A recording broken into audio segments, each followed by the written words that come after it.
All right, so that leaves us with 9 or 10, depending on how you feel about Sabonis. But we'll say 10 for now because we both think he's in. So right, agreed. Let's go to those last 2 spots, the maybes. There are a ton of candidates for these 2 spots. Who would you pick for your last 2? I would go. Yeah, see, this is a tough one because I actually have 3 candidates for 2 spots. Okay. The 3 candidates are Trae Young, Zach Lavine, and Nikola Vučević. Okay. And you could always argue Chris Middleton. You can argue Tobias Harris and those type of guys. But those are the 3 that I boiled down to.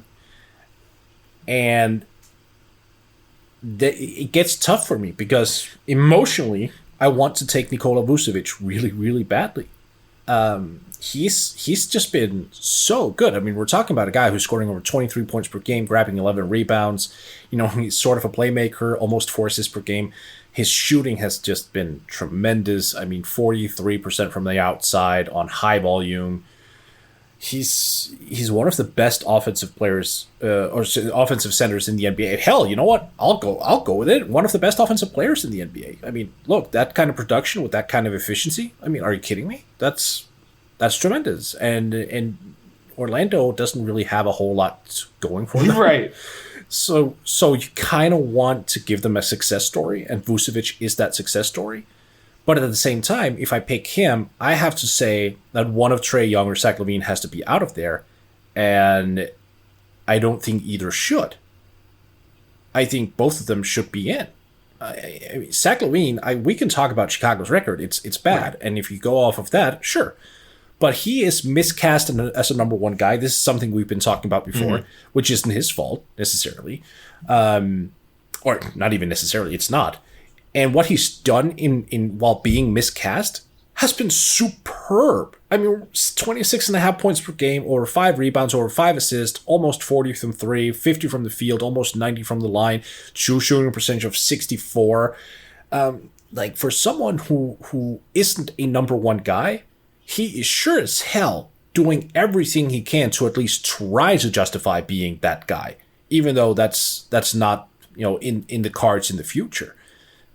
I'm tremendously impressed with what he's done this year. And sure, he's turning the ball over a ton, but you know what? Guys who handle the ball to the same extent that he does, they do that. Yeah. At the same time, he's doing this, by the way, without a point guard. Like, can we also just... No, but I mean, you're laughing, but it's true. Kobe White is not a point guard. I think this has been so clear during Chicago's season. Like, he's not a point guard. So Lavine, who's not a point guard himself, who isn't a creator, has somehow managed this without having a proper point guard by his side setting him up. That matters to me. That's the kind of context that matters to me. And as for Trae Young, I mean, look, it has not been super pretty in Atlanta, and he's been the main constant, I feel.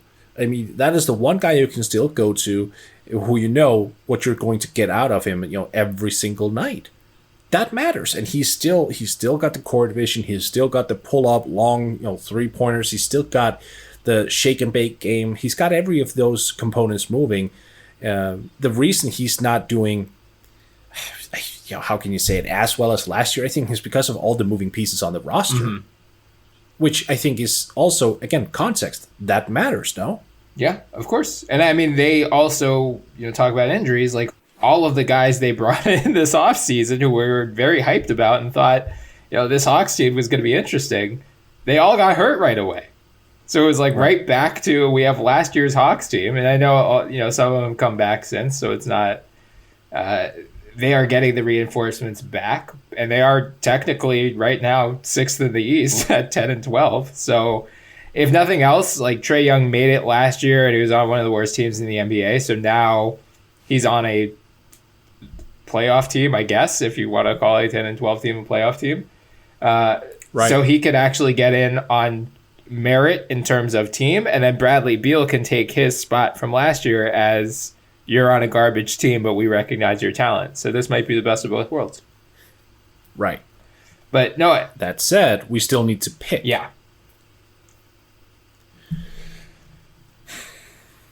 Oh, man. I know, it's tough. That one is tough. It is really tough. Well, do you think, let's go down your 3, Do you think Trae Young should be in?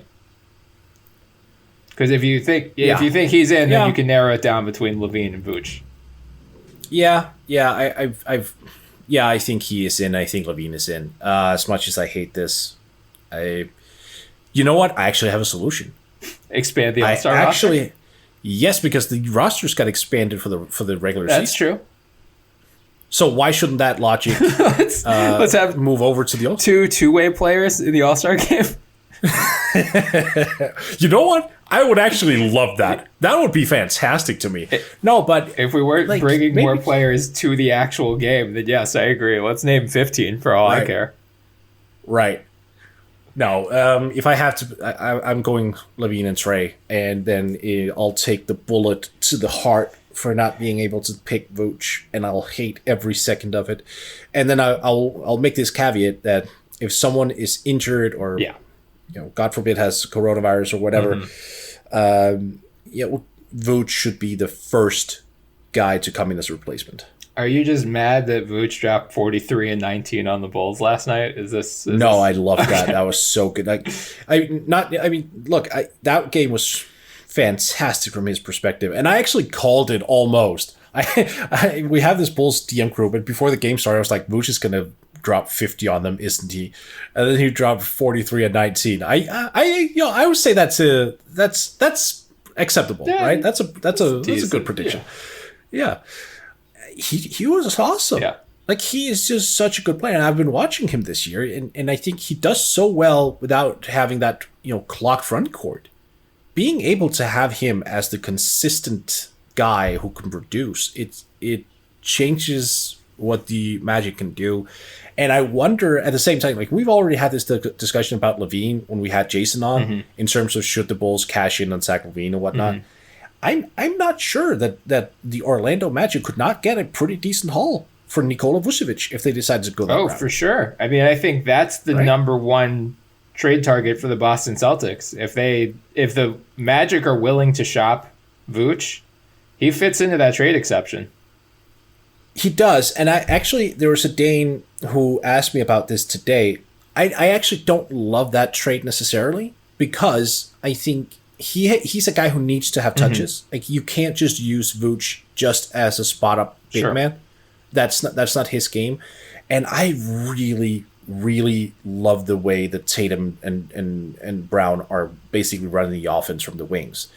I would question whether or not this would be a suitable long-term fit, because unless, of course, Vuč comes in and he says, you know what, I'm at a certain age, I don't care about personal stats. I will complement everything else. If he came in with that mindset, and I wouldn't blame him if he didn't, by the way, but if he came in and said, you know what, let Jason and Jalen run the show, and then me and Kemba will take the outside shots, we'll be opportunistic scorers, then yes, all in. But then the question is, what do you give up?